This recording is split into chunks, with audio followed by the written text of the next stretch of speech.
Hey there, welcome to Movie Buffers. Today we're going to be talking about one of the biggest Christmas movies of all time, at least it was when I was a kid, and that film is Home Alone. But before we get into that, I want to ask you all to please like and subscribe, smash the bell so you can get notified when new episodes come out on this channel. Home Alone is directed by Chris Columbus, produced by John Hughes, though throughout my childhood I thought it was a Hughes-directed film. Either way, I was absolutely obsessed with this movie as a kid, as I'm sure many children were. And there's tons of videos on this film already. Everyone knows it's a violent representation of a privileged family who also neglects one of their children due to the stress of a Christmas vacation to Paris. But all that stuff aside, I still think to this day it holds up to be a very fun and entertaining film. It definitely took risks and even seems like they may have intended this to be a more adult-themed movie. Then again, it falls in line with something like The Three Stooges, back to like the slapstick basics when seeing people get hurt or hurting themselves in a funny manner was what we as a species consider to be hilarious. And I really love the opening of the movie. It seems like it's a bit of a slow burn. I bet never seeing this film before and going in for the first time, once it gets to the cat and mouse like burglar stuff, it's probably really blindsiding and unexpected. The dialogue in the beginning is very good too. The film is very quotable, from "Now look what you did, you little jerk," to "Keep the change, you filthy animal." It's just really fun to watch. And as I get older, I kind of see how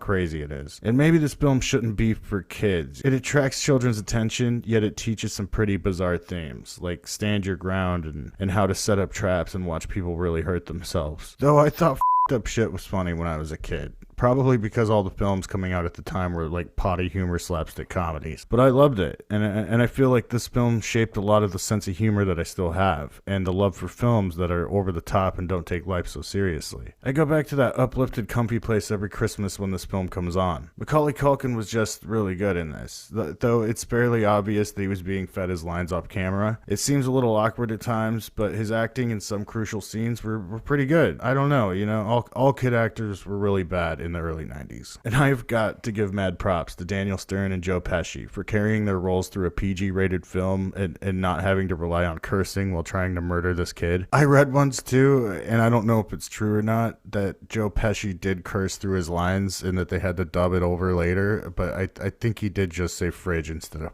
It's a little hard to get over the fact that the parents are awful in this, though. And the whole reunion at the end felt really strange. Like, you think they would be more apologetic that they neglected their child, or devastated even that two home invaders were trying to murder their kid. It's a really odd movie in the sense that these people are horrible, and that Kevin should be in therapy come December 26th. That's what the sequel should have been. But then again, if you go and watch The Good Son, you can kind of say that that's a better sequel than Home Alone 2. There's actually a crazy theory online, too, about how the dad in this film is actually a crime boss of some sort, or a heavily involved in organized crime. If you watch this going in with that mentality, it actually kind of makes sense why they have marked this house as their golden goose opportunity, and even went to the lengths of impersonating a cop and getting inside surveillance on the place. They even got to meet the family. It was like really up. It's really creepy when you look at it that way, man. And then again, the whole family is creepy. Even the vague story that the old man gives in the church about his son not speaking to him anymore over an argument, it really felt like he was maybe venting and leaving out some key details on why his son doesn't want to talk to him. And he's also talking to a 10-year-old, so you gotta kind of think about that. It's a little bit creepy. But, you know, whatever. It's still a very moving scene, and it still works today. It feels like that Spielberg era where we see kids cursing and speaking like adults. They take it to the extreme levels